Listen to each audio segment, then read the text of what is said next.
Hello and welcome to the Supercast. I'm your host, Superintendent Anthony Godfrey. Today we're talking about the enormous amount of work that is underway as we prepare to reopen schools this fall after they were dismissed last March due to the pandemic. We know that there is a lot yet to be decided, but we would like parents, students, and employees to know about the unique and unprecedented plan for deep cleaning, sanitizing, and providing meal service in our schools as we make every effort to keep students, teachers, and staff as safe as possible. We're going to start by speaking with the Director of Custodial and Energy Services, Steve Peart. Steve, welcome. Thank you. You've been on the show before. When you come on one more time, you're considered friend of the show, so welcome. I know that you're doing a lot of work preparing for the fall, and we just wanted to talk with you about some of the cleaning and disinfecting procedures that will be in place, some of the equipment that we've purchased to help keep schools as clean as possible in the fall. Now, I would note that in the spring, there was the ability, while students were not in school, to do a lot of the deep cleaning that normally would happen over the summer. And from my understanding, we've been able to catch up on a lot of work orders during that time. Is that correct? Yes, it is. Yeah, having relatively 2 extra months of summer cleaning, not entirely totally summer cleaning because there were still people occupying the buildings, but it still gave us the time to go through the classrooms, additional thoroughness in the cleaning and disinfecting. All the desks and stuff were cleaned and disinfected. Just we're able to use that time for getting ready to come back to school. And there was a lot to do, but there was also some additional time to take some things off the to-do list. Yes. Yeah. Tell us about the equipment that has been purchased for the fall. The board approved some additional equipment for each building.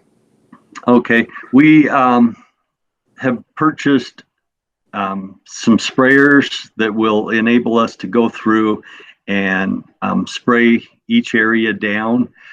Those can be used for after school. They're not necessarily for during the day or for when students are present, that kind of thing. And you might have heard that they've been called misters, they've been called foggers.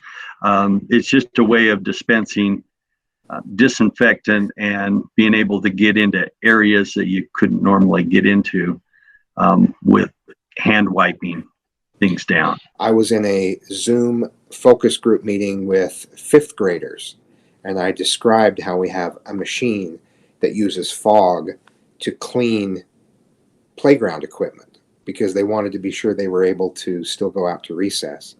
And one 5th grader asked, so does it create a fog around the whole playground that just kind of stays there so we'd be playing in the fog?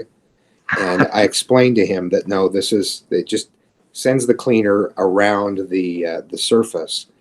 And I'm really excited about having that equipment. It means that we would have one per school. Is that correct? Yeah, there would be at least one per school. Once all the equipment arrives, there should be at least one per school. Some of the larger buildings are going to have multiple pieces of equipment because they are going to need to do sports equipment in between uses. Some of those kind of things they will need to be doing multiple times a day.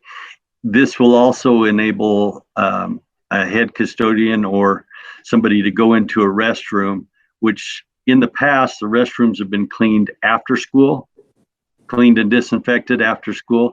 That will continue to happen, but there might be times where they need to go in multiple times and just do a quick disinfectant and for the restroom during the day. But the equipment will increase the efficiency with which a custodian can disinfect surfaces even during the day.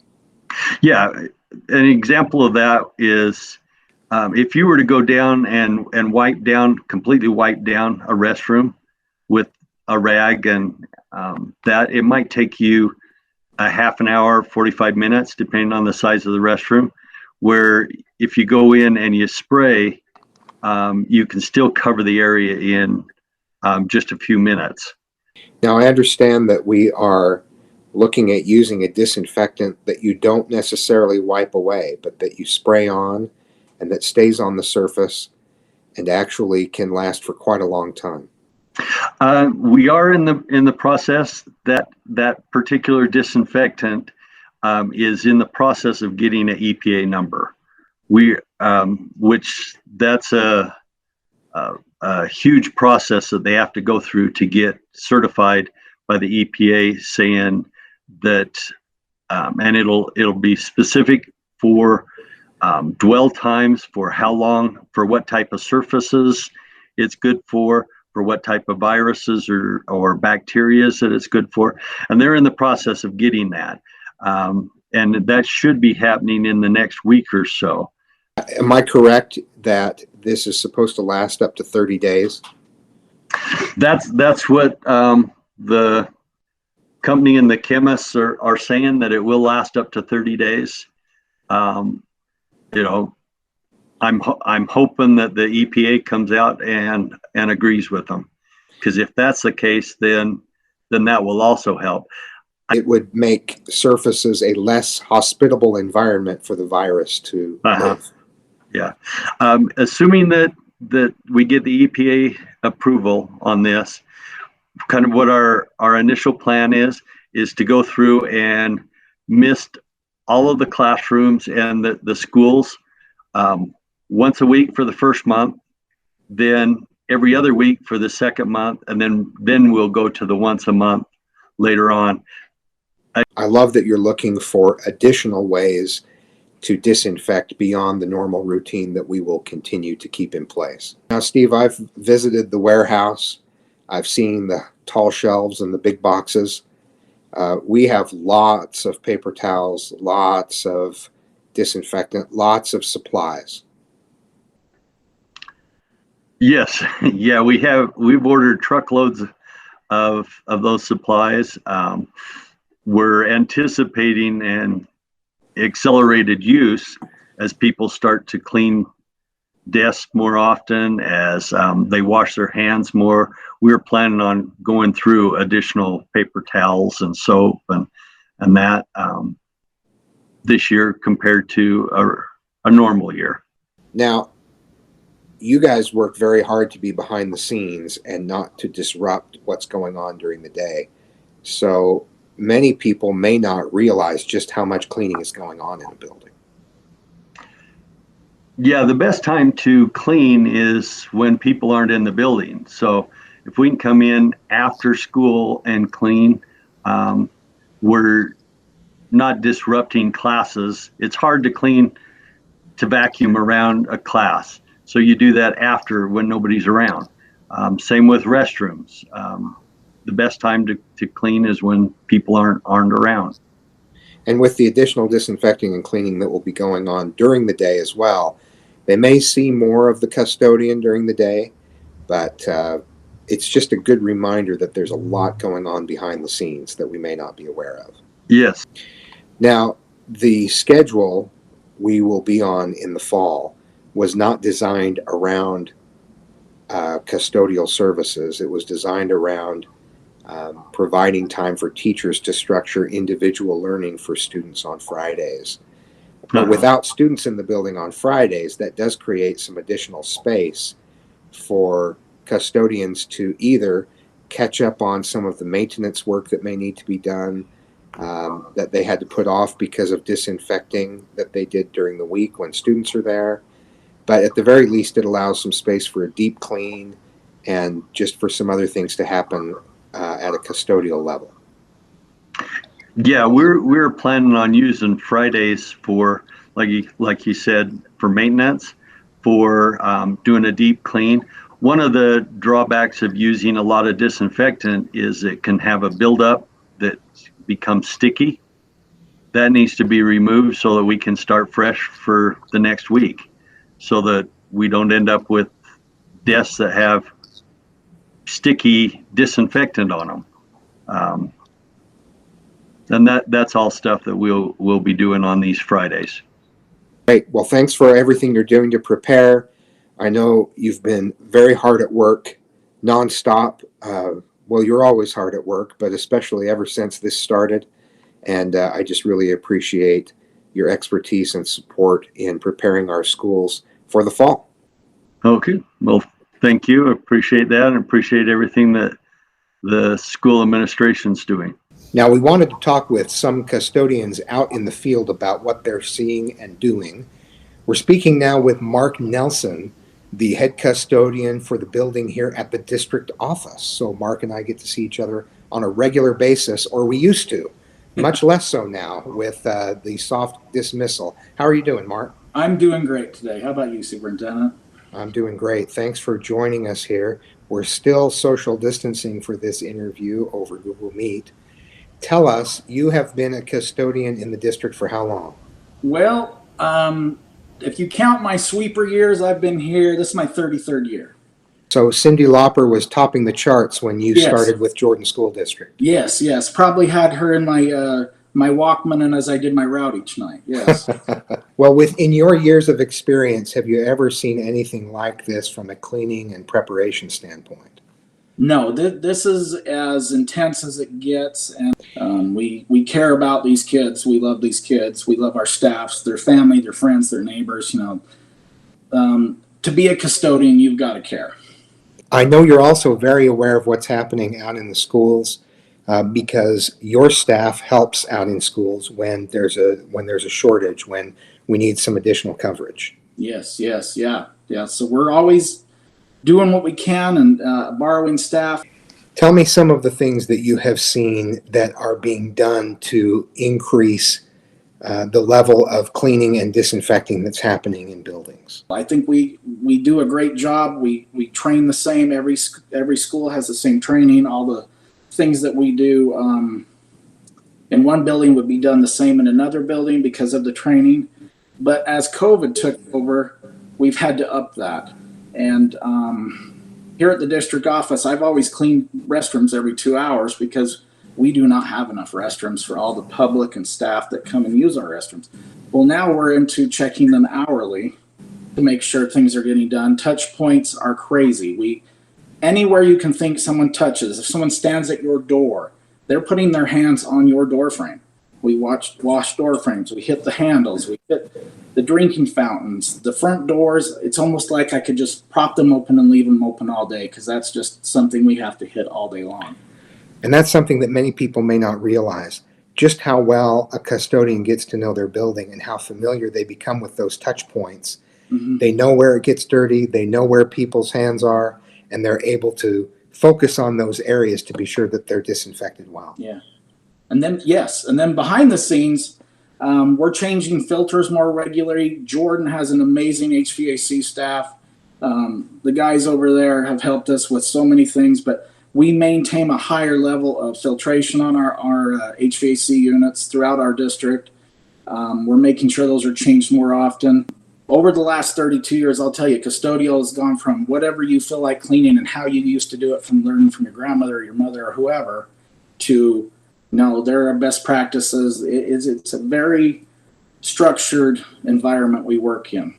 We want people to feel safe in our buildings. We want everyone to feel like where they have to spend their day and work and deal with the public and help the public, that it is a good location to be and they feel safe. Well, thanks for everything you do, Mark. You're a great support here, and I know to the schools as you and your staff work to support them as well. Yeah. And you're one of the few people I talk to who's been here as long as you have. So yeah, no problem. We're speaking now with Jared Sprague. I've known Jared for a long time and members of his family for a long time.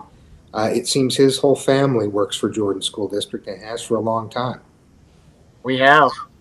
We did an earlier Supercast with your brother as he let me ride the Zamboni and clean some floors. Yeah, it's a fun machine, huh? It is a fun machine. Hey, thanks for joining us today. I know you're really busy. We just want to talk about some of the additional measures that custodians are taking in our schools. First of all, how long have you been a custodian in Jordan School District? I'm going on my 20th year with Jordan School District and enjoyed every minute of it. Well, we love having you, and we love having your family a part of Jordan District. Thank you. Have you ever seen anything like this? I haven't. This is a different challenge. It's made a different openings for us to look at what we should do and where we should go with things. I have not seen anything like this in the Jordan District or anywhere I've been. So, can you describe for parents and employees who are listening some of the enhanced cleaning and disinfecting that will be happening in the fall? Yeah, we were one of the fortunate schools to have, before this whole thing hit the ground, to have one of those electrostatic guns that where you've looked to, that the board has approved to purchase to help us out. Those electrostatic guns, we used to, go in periodically, daily, a couple times, and do some disinfecting. But now that this whole pandemic has hit, we are doing more so. We've gotten our high schools where they are out and doing and dealing with all the sports and the sporting activities, and the kids getting back and getting ready for their games and stuff like that. But they've enhanced the cleaning in the restrooms to hourly and more frequently if needed. And those are sometimes referred to as misters or foggers that distribute the disinfectant in a way that wraps around the surface that is being disinfected. Yes. So, but yep, great deals. What are some of the other things that are being done and that will be done in the fall to help make sure that things are clean and disinfected for students once we get everybody back in the building? We are taking measures to go in, like I said, the restrooms hourly and disinfect them with that electrostatic gun. We in our restrooms, we have gone and we are starting to look at measures to cut down the traffic by every other urinal or toilet in the bathrooms. We have got to where we are going into classrooms, and we will be disinfecting them more frequently throughout the day, keeping teachers full of chemicals and keeping them stocked on the chemicals and towels and stuff that they need to keep them going. Just a little bit of everything. Lockers, where it sounds like we might look into keeping those more disinfected more frequently throughout the day with those misters. Lunchrooms, constantly keeping those clean and walking behind kids and finding, our problem areas and focusing on those. It's a big responsibility, bigger than ever. How does it feel to have that responsibility for all of the employees and students in that building? I think a lot of us custodians take a lot of pride in what we do. We enjoy being around the kids and the staff and the students and the patrons. We look to protect them in health and safety, and even more so in this day and this time. It's what we live for, and it's why we are where we are and what we do. Like I said, I just really enjoy doing what I do, and it's want to protect them as if it was one of our own kids. My kid is a kid in Jordan School District, and it worries me every day, and so I treat it as if it is my kid there, which it is my kid going there, and so it makes me feel good to know that things are being taken care of and cleaned up, and that she'll be safe when she returns to school.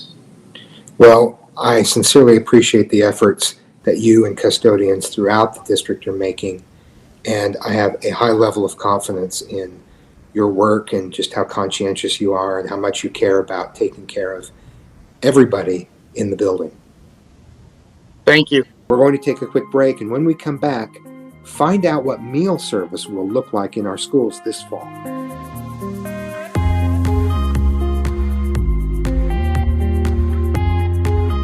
I'm Stephen Hall, Director of Jordan Education Foundation. In today's challenging and uncertain times, it is more important than ever before to support one another. Here at the Jordan Education Foundation, we invite you to join us in making sure children are not going hungry. Your $10 donation to the foundation will help us feed one student for a weekend, when food and meals may be very scarce for some. With food and hygiene supplies in the principal's pantries at Jordan school districts being depleted and in higher demand than ever before, every financial contribution made will help us to keep the pantries filled for students who would otherwise go without. The Jordan Education Foundation exists due to the generosity of people who care about kids. If you would like to donate to help children from going hungry, please visit jordaneducationfoundation.org or contact the foundation at 801-567-8125. Thank you. Together we can make a difference.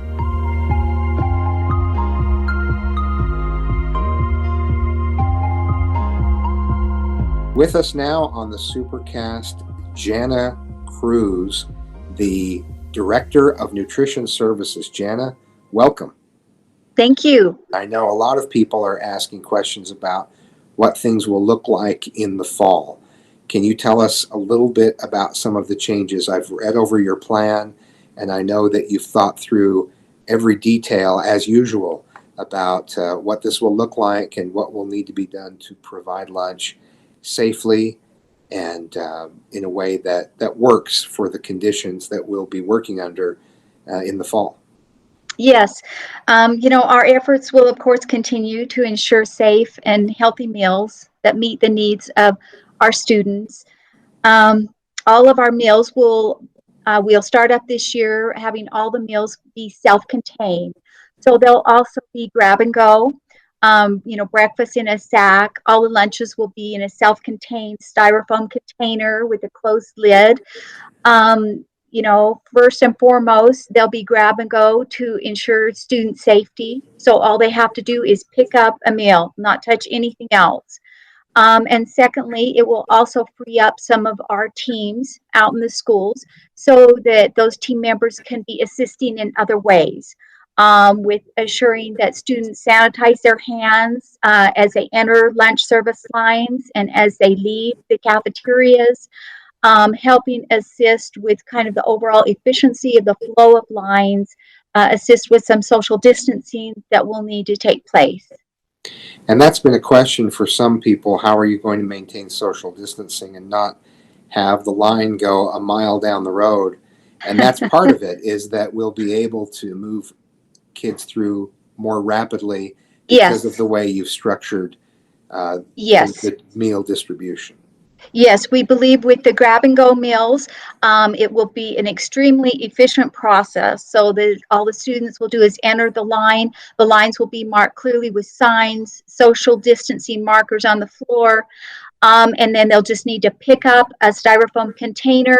And then when they go by the point of sale, they will just have their student ID card out, and it will be scanned quickly by a lunch clerk or a cashier, so that there's no contact, no touching keypads. And yes, we believe the lines will flow very efficiently. Grab your meal, scan your card, have a seat, eat, and head out to the playground or head back to class, whichever. We forgot, and sanitize your hands one more time before you head back to the classroom or out to the playground. On your way in and on your way out. Yes. Now, what about some of the salad bar options, the self-serve options? What are the changes being made there? We will open up again with only self-contained meals, so no salad bars or no buffet type meal service at all. And then as we move forward, we kind of had thought in our own department, we will revisit or be prepared for around Thanksgiving time to make decisions that are applicable for what is happening around us. Right. We're going to have to adjust these plans throughout the year. And I think part of the stress is just anticipating the school year coming. We don't know exactly what it will be like. This is something we've never done before. It's another phase. And so I'm actually very eager to see how things go and then make adjustments as necessary. But I appreciate how thorough and in-depth you've been in preparing for this. Thank you. I work with a wonderful team, and I agree with you. I think, as always, the greatest stress in all this is the worrying and the planning. It will be nice to move forward and just get the job done in the best way we all know how. You really have thought of every detail. When I read over the plan, you talked about the self-serve and the buffet style and salad bars not being in place in the same way they were. You're even going to be handing a milk to a student and Yes. putting it on their Container. putting it on their container so that they aren't reaching in for their own milk. Right.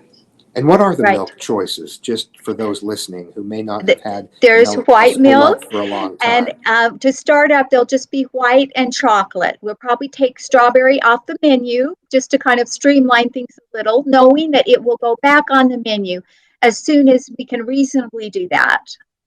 Adjusting to the grab and go format like you had to in the spring, are there any new menu items that students can expect to see? And are there any old favorites that may have to wait to return to the menu? Well, the menus will look very similar to what we always do. There will be some a la carte type items still, of course, of favorites, chicken nuggets, chicken ring things, French fries, but there will, of course, be a lot of our totally homemade options that students are used to: enchiladas, lasagna, mashed potatoes and gravy, and turkey. So the only thing that will change, due to the efficiency and the speed that these lines need to flow, the lunch lines need to flow, are secondary schools that normally run anywhere from 7 to 9 lines. We will cut those lines down to 4 choices. And those choices, the managers at each site will choose from patterns that we offer them to include what they feel are the best 4 choices each day for their student body. And we're doing that again. So we know that we need to pull some of those staff members that would normally run lines off to do other tasks, to assure students are sanitizing correctly, to assure some social distancing, to keep lines stocked, with the meal containers. So we believe we can run in the secondaries 3 to 4 lines, depending on the size of the school, and do so efficiently. I love the way you're restructuring things. It makes a lot of sense. That's Now, good. let me go back. Is chicken ring things the actual technical term? It is. That's actually what's on the purchase order. It's a Tyson product. It's a chicken ring very thing. popular. Well, when I get the chance, I'm going to go out and try some chicken ring things. Good. Because they Good. sound like something special. I'm thrilled with the hard work you've put into planning for the fall. I have total confidence in the work that you and your staff are doing. And I know that students are looking forward to coming back and having those great meals in the cafeteria and seeing their friends in nutrition services. Thank you. Thank you very much. Stay with us. When we come back, we'll talk about the lengths Jordan School District is going to purchase personal protective equipment for employees.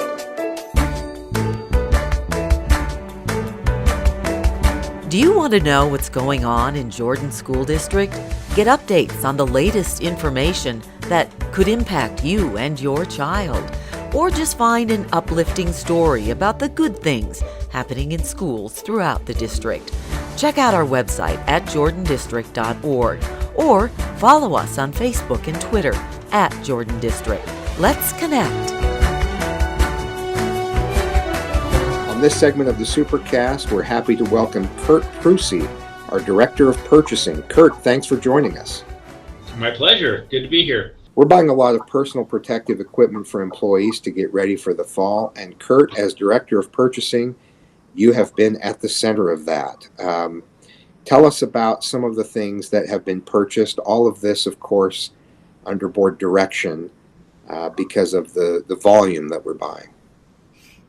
Yeah, no, under the direction of our great superintendent and the board, they're very cognizant of personal protective equipment, and so they've allocated those funds, and things like cloth masks for the employees, ordering, having a couple for each of them. Hand sanitizer is another important item that they've invested in. Where all sorts of hand sanitizer, anywhere from a gallon to half gallon to 16 ounce. that can be put at the teacher's desks or people's individual workplaces. Face shields for those that don't want to have a mask but want to be able to communicate with students or the public.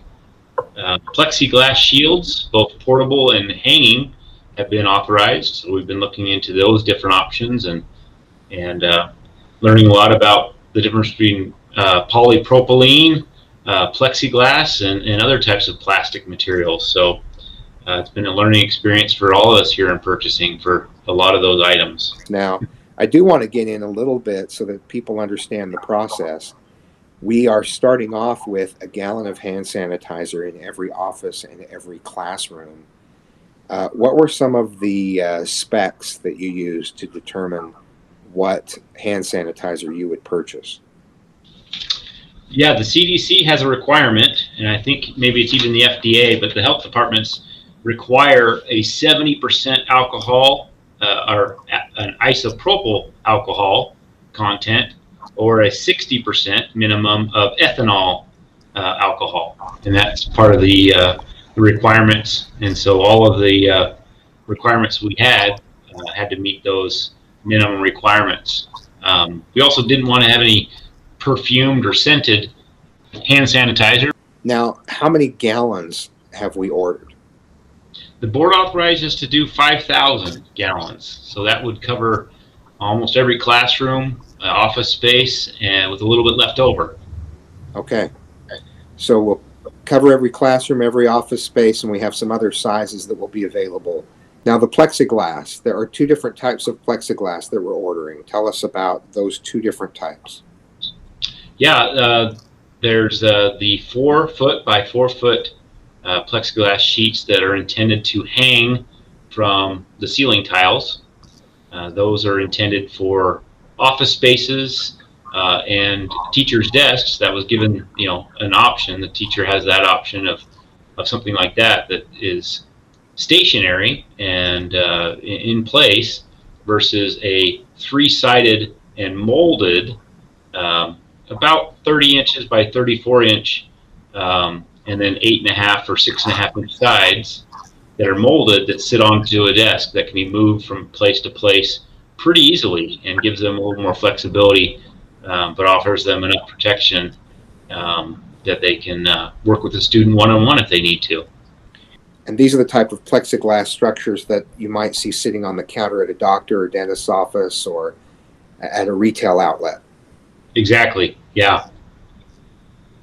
And we gave teachers the choice of having one or the other or both, depending on their classroom setup and their level of comfort.